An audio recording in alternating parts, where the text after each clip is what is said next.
Fins ara, guapíssima.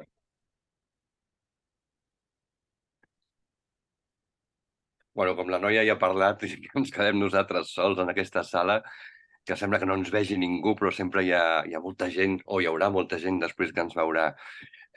Avui és un dels dies, bueno, una classe. Jo sempre començo totes les xerrades dient que és un dia molt, molt guapo i molt important, però potser que són els temes que els hi proposo a la ONA i em semblen que totes les temàtiques, d'una manera o altra, tenen molta curiositat.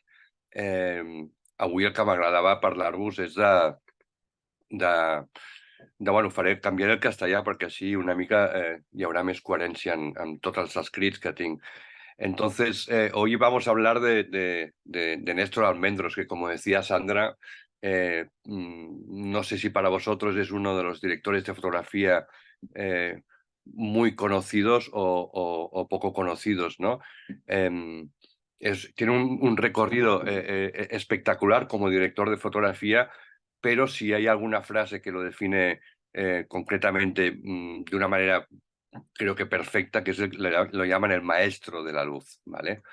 ¿Y por qué es el maestro de la luz? Porque, bueno, también hemos de intentar verlo en un contexto, en el momento del cine que nos encontramos en aquel momento.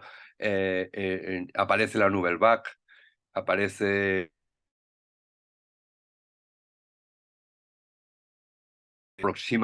mucho más a un cinema realista y entonces buscan ese director de fotografía que se parezca un poco al lenguaje cinematográfico que existía en ese momento tanto en Francia como después en Norteamérica, ¿no? Y aquí es donde aparece el personaje de Néstor Almendros.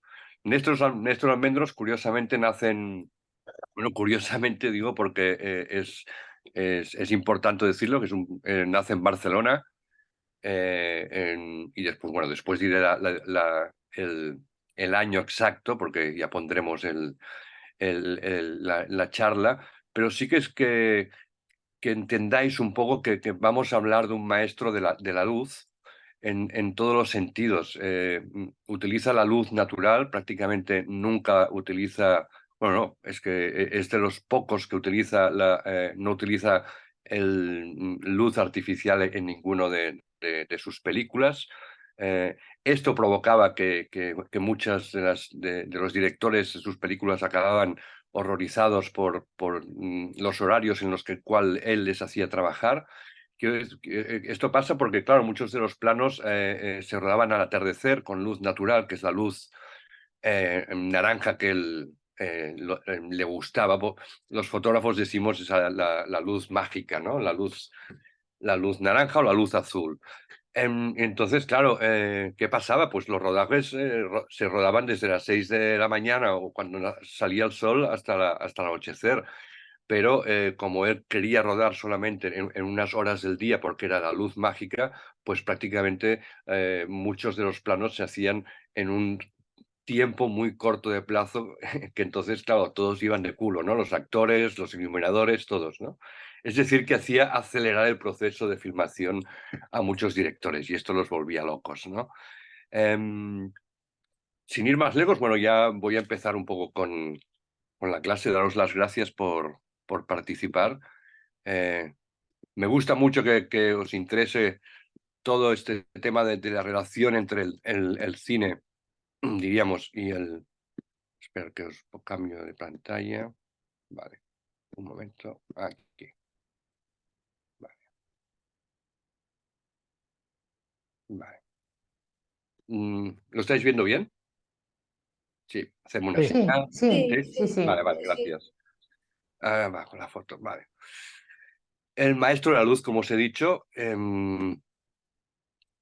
vamos a hacer un poco de su historia. En 1930 emigró en un barco, contando solo con 17 años, él se va a Cuba y mientras estudiaba filosofía y letras en la Universidad de La Habana empezó a escribir a muchísima crítica amateur y a conocer a otros que amaban el cine, o casi amaban el cine como lo amaba él, ¿no? Tanto escribió con tanta pasión y rigor que terminó por escribir en algunas de las revistas más importantes de Cuba, como Los Carteles, La Bohemia, el periódico Revolución, y llegó a estudiar cine pasando un año en Europa. Diríamos que este es su currículum, eh, podríamos decir, más rápido en 4 frases, pero sí que un poco investigando y leyendo mucho y escuchando muchas entrevistas que he leído sobre él o escuchado a través de artículos, sí que hay una influencia muy grande en lo que es como él trataba el cine, en su manera de ver, co- en- con su vida privada, ¿no? Esto es una cosa muy curiosa porque siempre, si nos fijamos en los directores de fotografía o en los artistas, las vidas un poco o el pasado siempre van muy unidos y entonces entenderemos muy bien el por.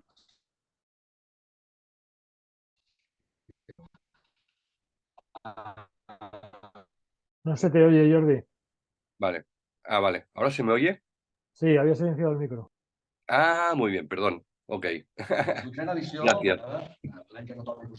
Bueno, pues os decía un poco que tenemos que entender la mirada fotográfica de Néstor Almendros con un poco la vida que él pasó tanto en la infancia como el tener que emigrar tan pronto a Cuba y como encontrarse en Cuba con artistas y diríamos con gente diríamos con mucho nivel para mirar el cine y la fotografía, ¿vale?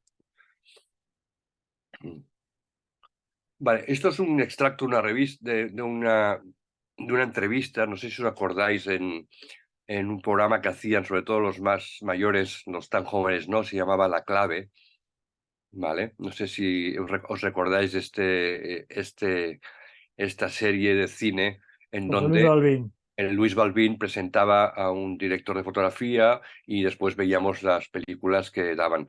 Yo recuerdo, porque bueno, yo era muy pequeño, pero en casa pues se veía mucho la clave y entonces pues de aquí viene un poco todo lo que soy sobre el cine y después que bueno, como algunos ya sabéis, mi padre había sido productor de cine y entonces el cine lo tenía muy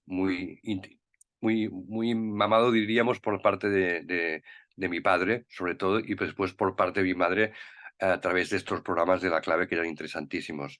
Esta es una entrevista que yo pongo, pero es bastante larga y entonces se nos alargaría, con lo cual lo que os voy a explicar de él prácticamente sale mucho de esta entrevista que dura como 10 minutos y ahora nos extenderíamos mucho, ¿no? ¿En interiores o por el cine? Vale. Eh, Vamos a ver un poco todos los directores, realizadores que han trabajado con él, que son buenísimos. Todos son Truffaut, Romer, Schroeder, Malick, Benton, Pakula, Nichols y Scorsese, ¿no? Entonces, ¿qué une a todos estos nombres tan grandiosos cineastas, ¿no? Pues todos ellos contaron con un catalán, con un catalán universal que era el director de fotografía Néstor Almendros. Como os he dicho antes, todos esos directores que estamos viendo aquí eh, nacen un poco del acercamiento del cine realista y entonces buscan un tipo de fotografía constantemente realista. Es decir, que se acerque mucho al realismo documental de esa época.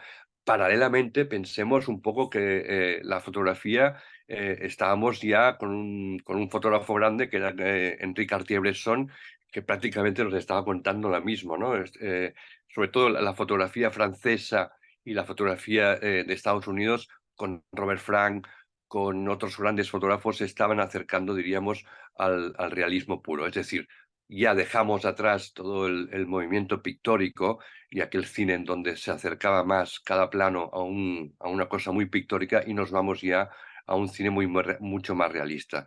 Cuando digo realista, quiero decir pues que tenemos planos como este, que estamos viendo ahora, en donde hay una verja, donde la cámara no se ve todo nítido, sino que se ve un poco, diríamos, con un primer plano, diríamos, desenfocado, es decir, con aberturas del diafragma de la cámara muy abiertas, ¿vale? Pensad que al Néstor Almendros, al no querer trabajar con luces artificiales, esto hacía que la película tuviese una emulsión muy baja, con lo cual tenían que trabajar con objetivos muy abiertos y estos objetivos muy abiertos lo que hacía era desenfocar muchas partes, ¿no? vamos viendo un poco de fotogramas de películas que él ha dirigido, que se acercan mucho al realismo francés. Y aquí tenemos uno de sus primeros valedores, ¿no? Que es Truffaut, y al lado vemos a Néstor Almendros, ¿no? Un Néstor Almendros súper joven, en donde ya congeniaba perfectamente con la idea visual de Truffaut, que esto es muy importante. Su colaboración con el intelectual Romer y el humanista Truffaut perdonad, a ver aquí, fue extensa. A ellos les regaló algunas de las mejores imágenes que inventó jamás con su cámara. Personalmente, él dice, siento devoción por la imagen falsamente simple. En el Enfant Sauvage de 1970, para que creó una luz muy suave y muy natural, exenta totalmente de divismo y de exageración, pero que actuaba a un nivel psicológico muy anímico. Aquí es muy curioso porque eh, muchos de los planos que vais a ver construidos por Néstor Almendros están iluminados con velas, ¿ok? Eh, y aquí empezó una manera también de iluminar el cine, prácticamente en todas sus películas, y veremos que sigue una coherencia lineal muy grande. La luz siempre es natural, y entonces la luz de la vela a él le proporciona una luz anaranjada que en el color después supone, pues diríamos, un tono emocional, diríamos, para que sus películas siempre tienen ese tono de luz naranja, ¿no? Esta luz es la que proporciona la luz de la vela, ¿no? También se dice que este plano que estáis viendo, que la infancia de Néstor Almendros pues no fue una infancia muy fácil, y dice que muchos de los planos que él reconstruye en sus películas son planos que él ha visto en su infancia cuando era pequeño, y son planos que recuerda, ¿no? Son parte de su memoria. Es un poco lo que os decía antes, ¿no? Que la vida de él va constantemente muy dirigida con esto. Se apoyaba con el uso de reflectores, tanto en exteriores como en interiores, con el objetivo de evitar sombras exageradamente duras, ¿no? Fijaros en este fotograma eh, preciosa con Catherine Deneuve aquí, la luz, ¿no? Es una luz también muy pictórica, y como está diciendo el escrito que os he puesto, no hay prácticamente ni una sombra, ¿no? Es una luz muy plana delante de ellos, que oscurece, diríamos, mucho los fondos y donde da mucho relieve a los personajes. Esto es muy clásico, evidentemente, porque al trabajar con objetivos muy abiertos, los fondos prácticamente no existían en muchos de los planos de Néstor Almendros.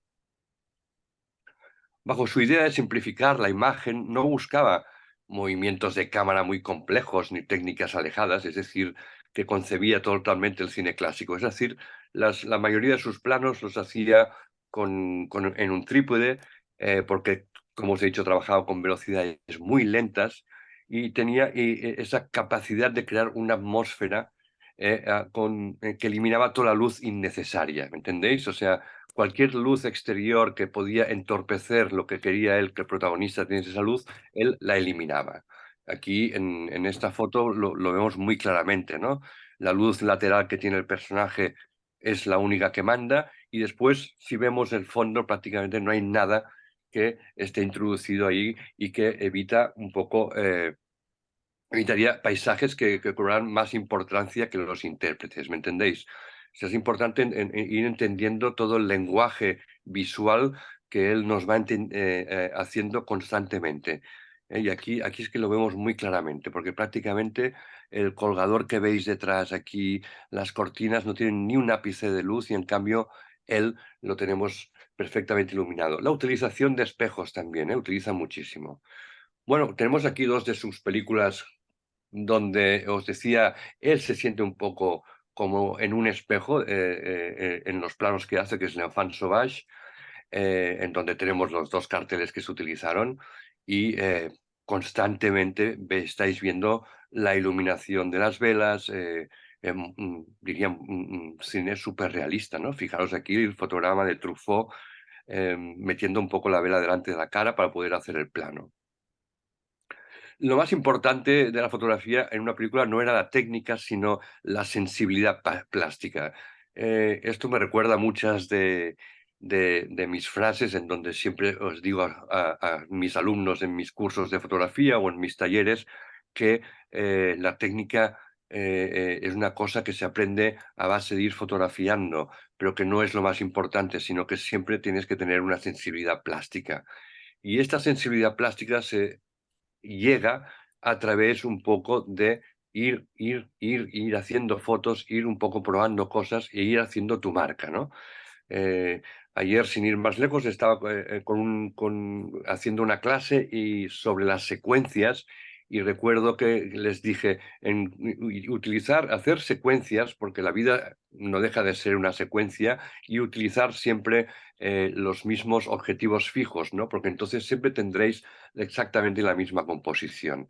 Es decir, esa plasticidad en la técnica la tenéis que utilizar constantemente vosotros mismos. Para iluminar usaba espejos, velas, lámparas portátil y sobre todo luz natural, ¿no? Esto es un poco también muy refleja en mi línea de ver, por eso me siento muy contento un poco de hacer esta clase porque se parece mucho un poco al concepto de que yo tengo un poco de iluminar las fotografías, ¿no? Me cuesta mucho utilización de los flashes, o sea, me apasiona, pero me cuesta entenderlos porque me quitan rapidez, me quitan mucha improvisación, mucha agilidad, ¿no? La iluminación artificial me pasa exactamente lo mismo, con lo cual siempre he intentado utilizar lo mismo que Néstor Almendros, pues espejos, velas, lámparas portátiles. Ahora la lámpara del móvil pues lo utilizo bastante para hacer una fotografía o ayudarme con ella. Y después, sobre todo, la luz natural. Ahora con el digital tenemos la gran ventaja que las cámaras utilizan o leen las luces de noche mucho más altas y es muy fácil un poco tenerlas. Fijaros otra vez, la utilización de espejos es una constante en la fotografía de Néstor y de Truffaut constantemente. Pero vamos a ver un poco, preguntarnos, ¿no? Que antes os he hablado de qué es la fotografía realista, ¿no? Y cómo se interpreta en el cine. Aquí la respuesta es que hablamos de fotografía realista cuando el director de fotografía decide darle a la película una imagen limpia, sin aditamentos, tan cercana a la realidad como sea posible. Y para lograrlo, rehuye de artificios, engaños o falsedades para mostrar la imagen tal cual es, otorgándole así una verosimilitud al alcance de pocos. Esto es un poco, y creo que es muy acertada la definición de fotografía realista, ¿no? Es no que sea limpia, pero que no haya muchas cosas por encima. Y aquí entramos, diríamos, en la obra que lo hace, diríamos, llegar a ganar el Oscar, es, es, es Días de Cielo, en el cual Montserrat, ¿qué haces? bueno, ahora oigo una voz, pero no sé. Fundamental a la hora de componer la imagen, la iluminación es igual de importante en una película sobre, con no sé, fotografía una realista, aunque con una interpretación salvedad. Se del priorizan film. las luces naturales. Es decir, em, si Néstor Almendros logra ganar este Oscar al director de mejor fotografía, es porque se siente muy cómodo con las luces naturales. Es decir, que en el momento que Terence Malick y él hablan para hacer esta película, Néstor Almendros le dice a él, oye, vamos a hacer esta peli, pero siempre con luz natural y con los actores preparados para que cuando haya las buenas luces interpreten su papel y después se acaba, ¿no? Entonces esto es muy importante en esta relación y al final es lo que le da el Oscar, ¿no? En ella el artista, el Néstor Alméndez rodó una gran cantidad de tomas en lo que se conoce como la hora mágica, como os he dicho antes, en donde los minutos que transcurren entre la puesta de sol y la total oscuridad, dando cuenta, si no solo de la importancia que tenía el realismo para él, sino también su enorme capacidad de adaptación a las condiciones más complejas para rodar una película. Es lo que hemos dicho antes, ¿no? O sea, arriesga, diríamos, a tope al filmar estas películas, hay esta película, esas horas de luz, en contraste un poco de saber por donde y se iban a poder rodar toda esta película, a lo mejor esto se alargó muchísimo, ¿no? Muchos de los esta película fue la que llevó a lo más alto, como he dicho, fue nominado en 3 ocasiones más, pero nunca volvió a ganar, un Oscar. Pero bueno, iros fijando un poco aquí en los contraluces, ¿no? Actualmente este contraluz sería muy difícil verlo en el cine actual porque, porque predominan las luces, predominan un poco... eh, mm, bueno, tenemos otras capacidades técnicas, es que no se puede comparar, ¿no? Y después también intentamos entender que esta película está ambientada en el 1916, o sea que es fiel un poco a la corriente naturalista del cine, ¿no? Esto firmaba a acercarse más a la luz natural. Otra vez lo que estábamos diciendo antes, ¿no? O sea, emplea mucho la figura del fuego, de la llama, para iluminar sus películas. Este da este tono anaranjado. Las luces que vemos aquí se apoyan también en esta lámpara, que es la que ilumina la cara de esta mujer, ¿no? Y entonces muchas veces su técnica consistía en comprender la naturaleza de la luz en un ambiente determinado, ¿no? Y luchar para que esta naturaleza llegue a captar la cámara, reforzando su intensidad y su calidad. Esto me gusta mucho que lo vayáis entendiendo, porque es un diálogo constante entre la lucha de esa luz natural y esas condiciones de luz natural muy bajas a su manera un poco de ver de entender la fotografía. Y en este plano lo vemos perfectamente, porque es un plano, diríamos, dramático. eh, Otra vez la abertura del diafragma no nos deja ver el fondo que hay exactamente. Esto en el cine actual pasa muy poco. Diríamos que estamos como Sandra, ¿no? Que hemos visto antes un poco su cara y todo totalmente desenfocado. Pues aquí diríamos que es un poco lo mismo.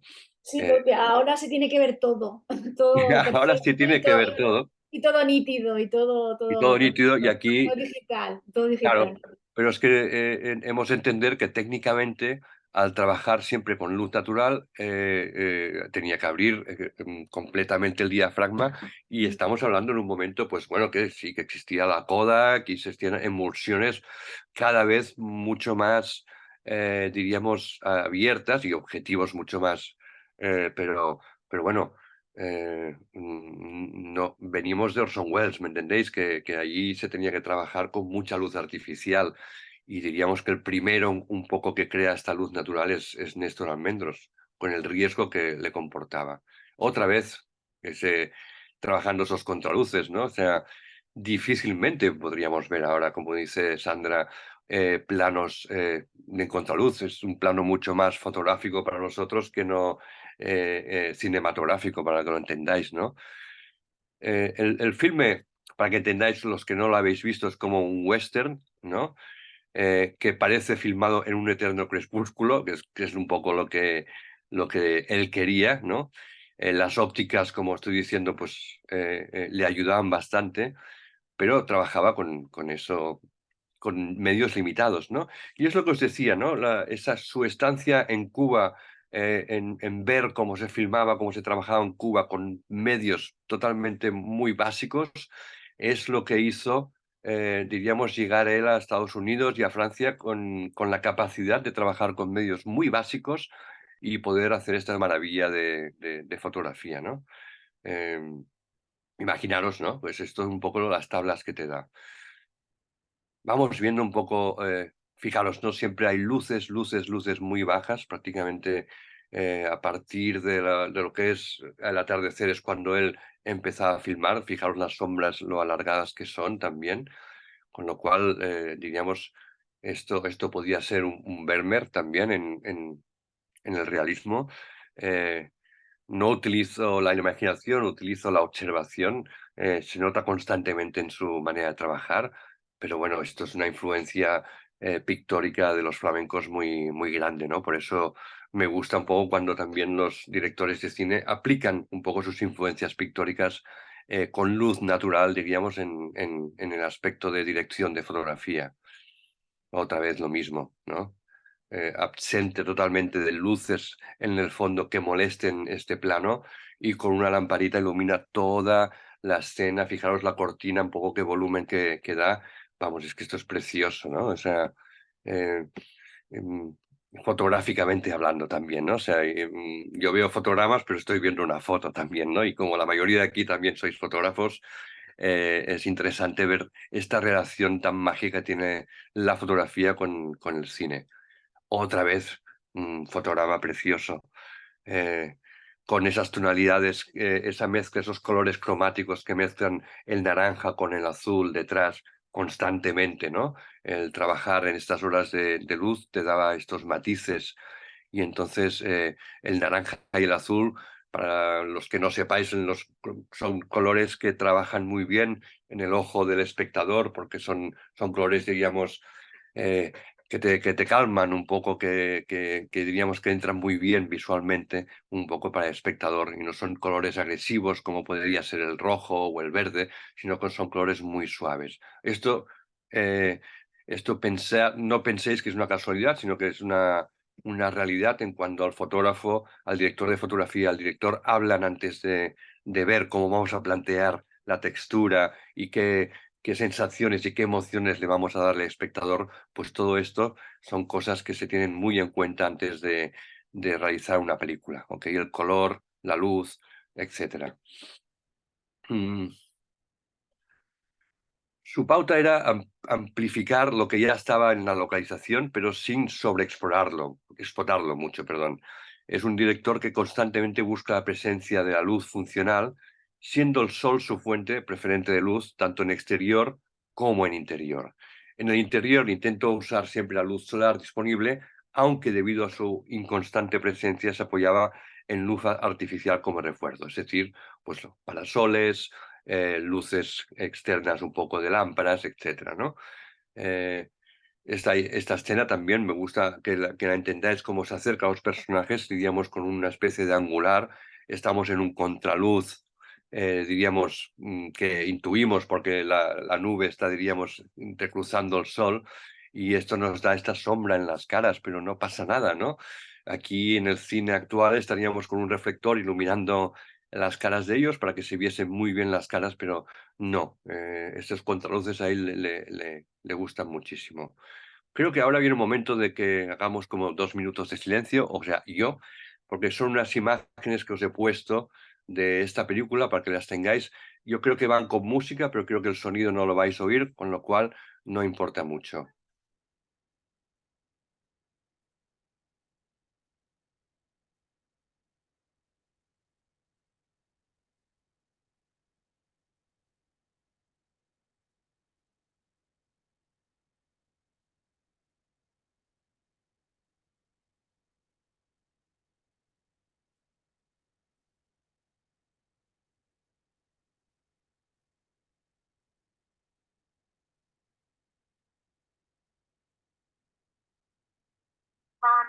He didn't know when he first saw her or what it was about her that caught his eye. Maybe it was the way the wind blew through her hair.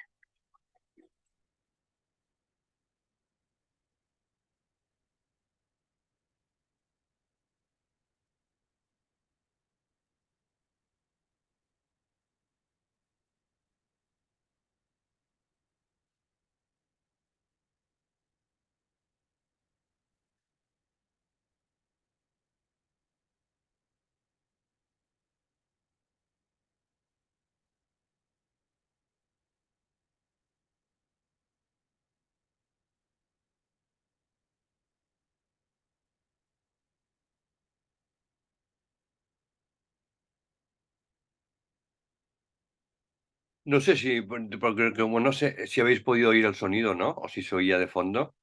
No, soy como unas voces en inglés, pero muy, muy apartadas.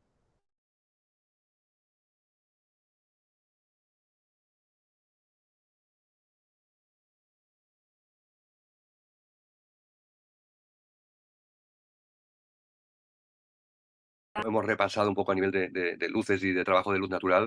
Creo que en este minuto y medio que nos ha ofrecido esta selección de imágenes representa muy bien la mirada de la fotográfica de Néstor Almendros desde un punto de vista, como habéis visto, de luces naturales, de luces muy anaranjadas, ¿no?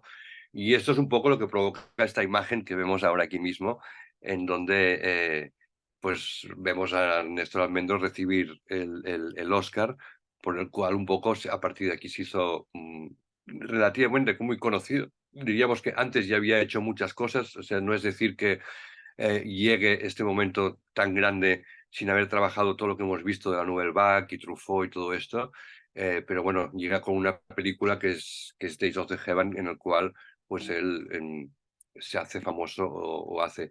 Después, sorprendentemente, y no sé si lo sabías, hizo una película que se llama El agua azul, supongo que muchos la conocéis, en donde pues prácticamente dices, ostras, ¿quién era el director de esa película? Pues sí, pues es Néstor Almendros en la película El agua azul.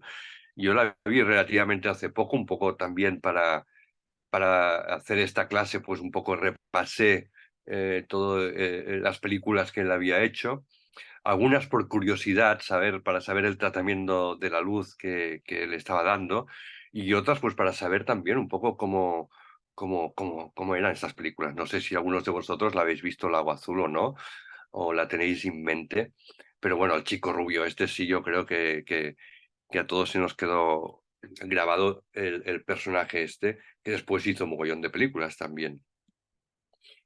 Otra de las grandes películas y que a mí me encantó y que en esta película sí que reconozco muy la fotografía de Néstor Almendros, que es La decisión de Sophie, de Meryl Streep, en donde prácticamente el fotograma que estemos viendo ahora es una luz muy reconocible. Fijaros, muchas luces son bien de luz lateral. Esto provoca un cierto misterio en la fotografía y en los planos que él utiliza. La luz natural para mí es una de las luces que más me apasiona también en la fotografía como fotógrafo. Es una luz que me tira muchísimo, ¿no? Porque provoca este misterio en la luz. Las luces planas son muy bonitas para hacer retratos y para que la gente quede muy bien, pero la luz lateral, como estamos viendo en esta toma, por ejemplo, es una luz de la cual me siento muy cercano, tanto por el misterio que provoca en una parte de la cara, tanto por las texturas que nos da, tanto porque sabemos que al haber esta luz lateral, pues la luz nos viene de una ventana. Entonces el fotógrafo trabaja muy cerca de esta ventana para provocar este tipo de luz.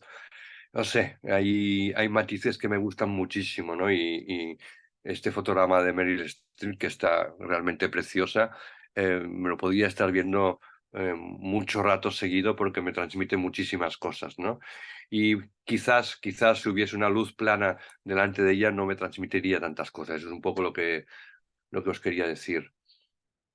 Mm, Él mismo cuenta que como que su deseo de que la luz fuera limpia y generara espacios y retratos diáfanos sencillos, ¿no? Se topaba a veces con el oficio de operadores de cámara, sobre todo los americanos que insistían en recargar los elementos técnicos. Esto sí que es verdad, que he leído algunas entrevistas en donde él se quejaba un poco de los operadores de cámara, ¿no? Porque insistían en cargar sobre todo la escena de muchos objetos. Incluso en este fotograma que os he escogido, se nota, ¿no?, la cantidad de elementos que hay. Hay una mesa, la cortina detrás, hay la cama muy bien iluminada por detrás. Es decir, el chico ya está apoyado en una silla también. Es decir, poco a poco, a menudo iba trabajando más con la industria americana, cada vez más, pues sí, le iban cargando por detrás las escenas, y el tío pues se rebotaba muchísimo, ¿no? Decía, joder, déjame ya porque yo quiero que salgan los personajes solos, ¿no? Lo que hemos visto con Terrence Malick, ¿no? Que ahí se respeta mucho su mirada, pero bueno, empezó a trabajar con películas donde se cargaba mucho más. Eh, Su trabajo me ha guiado mucho. Para Stenberg, decía, la luz iba unida a la puesta en escena. La iluminación, diríamos, devenía una parte fundamental en ella, evidentemente, ¿no? O sea, lo que estamos viendo en todos los fotogramas que hemos visto en esta clase ahora, si hay un tema emotivo, es la luz, ¿no? La clase ha empezado diciendo que es diciendo que es el maestro de la luz, y en todos los fotogramas que estamos viendo la luz es vital, ¿no? totalmente importante. Fijaos que también trabaja mucho los claroscuros.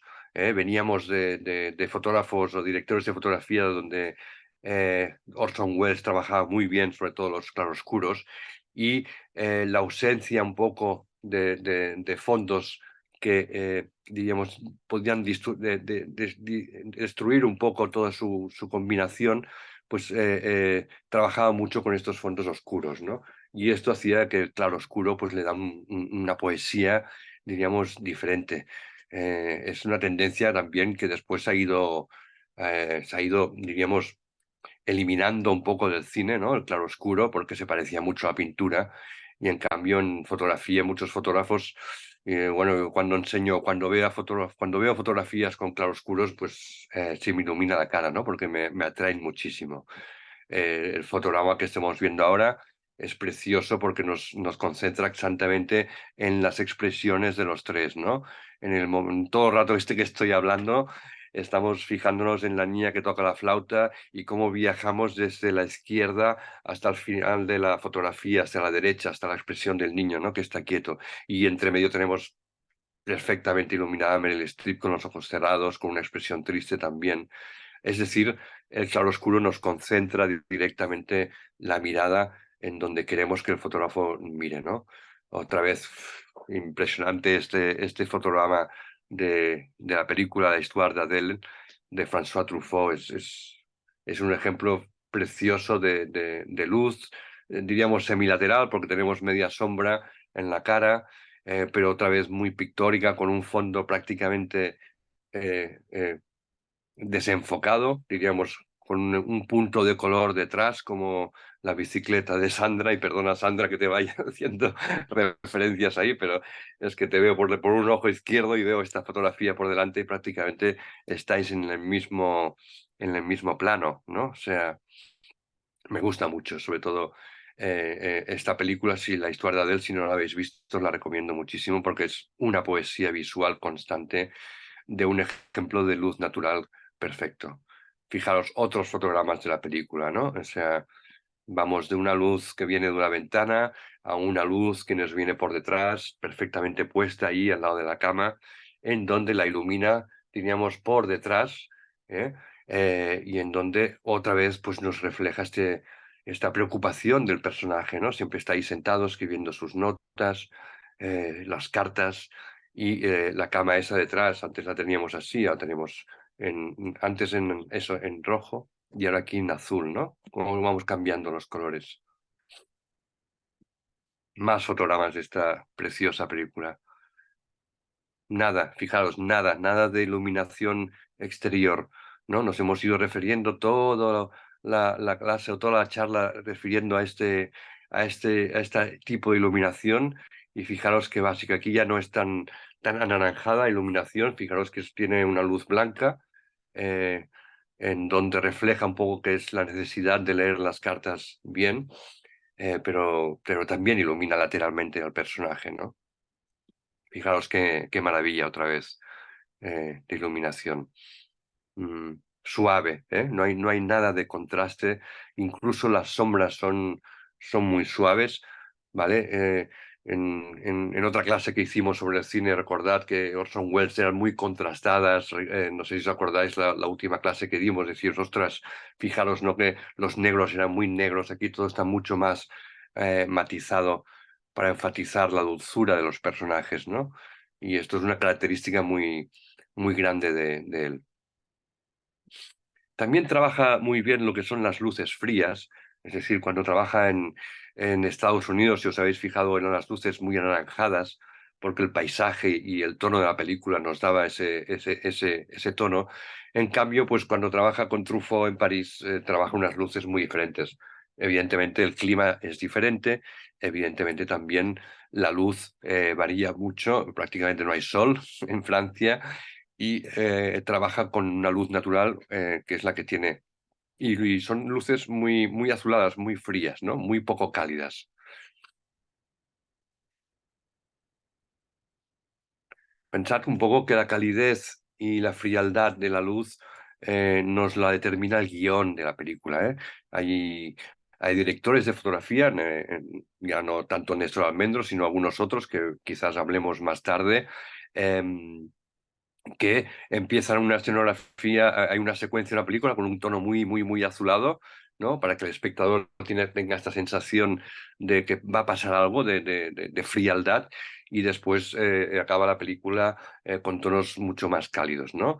Sin ir más lejos, si recordáis aquella trilogía de Kieslowski, que es los tres colores de la bandera francesa, que es el rojo, el blanco y el azul, pues las tres películas están rodadas con esos matices de dirección de fotografía perfectamente adaptados a lo que son el título de la película, ¿no? Esto es por eso que me gusta mucho hablar de fotografía y de directores de fotografía. Eh, en estas entrevistas un poco que leí, él nombraba este cuadro que había visto en un libro de pintura, ahora no sé bien de quién es, pero que fue la inspiración, diríamos, de él para hacer toda la fotografía de Adela, ¿ok? Eh, Finalmente, un poco todos tanto los fotógrafos como directores de fotografía, nuestras referencias son mucho las pinturas, pintores, etcétera. O sea, ¿qué quiero decir con esto? Que cuando más cultura visual tengamos, más podemos trabajar nuestra marca fotográfica, ¿me entendéis? Y entonces es importante un poco apasionarnos, diríamos, con la cultura visual para que después podamos realizar nosotros nuestras propias producciones, nuestra propia marca, nuestra propia mirada, ¿no? Y cuando más libros de fotografía o de pintura o más cine miremos o más vídeos que nos gusten de fotógrafos, más tendremos esa cultura. Por eso insisto mucho en mirar libros constantemente, porque es una pasada el poder ver una y otra vez, ¿no? Cómo se han elaborado esas luces, cómo se han hecho esos matices en la fotografía, ¿no? Es una influencia. Néstor Almendros, ya vamos acabando, dejó su impronta en más de 40 películas, ganó un Oscar por Días del Cielo, dirigida por Malick en el 78, y fue nominado 3 veces más en la fotografía por Kramer contra Kramer, ostras, verdad, El cielo azul y La decisión de Sophie. El cine, diríamos que le debe la luz a Néstor Almendros, es verdad. Si hay que hacer un reconocimiento a él, es la luz un poco que nos dio, y yo espero un poco que en esta clase tengáis un poco esa sensación, ¿no? De que habéis visto clase, la luz ha sido constantemente. Em, claro, aquí yo he enganchado un fotograma porque a veces el año pasado yo di un curso sobre fotografía y cine, y por eso un poco la propuesta que le dije a Ona era de hacer 3 clases al menos de esta relación entre la fotografía y el cine, y entonces a mis alumnos acababa la clase con un ejercicio que tenían que fotografiar, y o sea, Almendros era un director que daba mucha importancia a la luz de fondo, y por ello en exteriores siempre buscaba rodar los momentos en los cuales la luz fuera muy agresiva o no. Entonces, ellos, mis participantes o mis alumnos, como queréis llamarlos, tenían que estar fotografiando la luz mágica durante 45 minutos, ¿no? Ese fue el ejercicio que les di, y el que os doy a vosotros, porque libremente, como ya sabéis, lo podéis realizar para vosotros mismos, y también si queréis enviármelas por mail, cuando tengo más o menos tiempo intento responderos, ¿no? Pero que no dejan de ser ejercicios que nos vienen muy bien a todos hacerlos, porque durante 45 minutos estamos prestando atención a esa luz tan bonita, y más ahora que viene el otoño y que ya hemos dejado un poco esa luz tan intensa y tan alta de verano. Yo el otro día, sin ir más lejos, ya a las 6, 7 de la tarde, veía esas luces por Barcelona o por cualquier otro lado, ¿no? Creo que iba viniendo en coche desde Marsella, y veía unos cielos preciosos, ¿no? O sea que ahora es un buen momento para fotografiar esa hora mágica en lo que se llama el otoño. A partir de aquí yo ya abro un poco el círculo de preguntas, porque sí que me gustaría un poco saber por vosotros, por cada uno, si os gusta fotografiar, los que hagáis fotografía, o si os gustan las luces altas o las luces bajas, ¿no? Porque eso es un tema que a veces los fotógrafos, entre los de la profesión, discutimos mucho, y a veces me gustaría un poco oír vuestra opinión o ver vuestras tendencias en cuanto a la luz se refiere. A partir de aquí, me gustaría que abrieseis los micrófonos y me dijeseis si os gusta trabajar con luces altas o luces bajas. No sé si, Ona, quieres cortar aquí la sesión o dejamos un poco más para la opinión de la gente. No te oímos.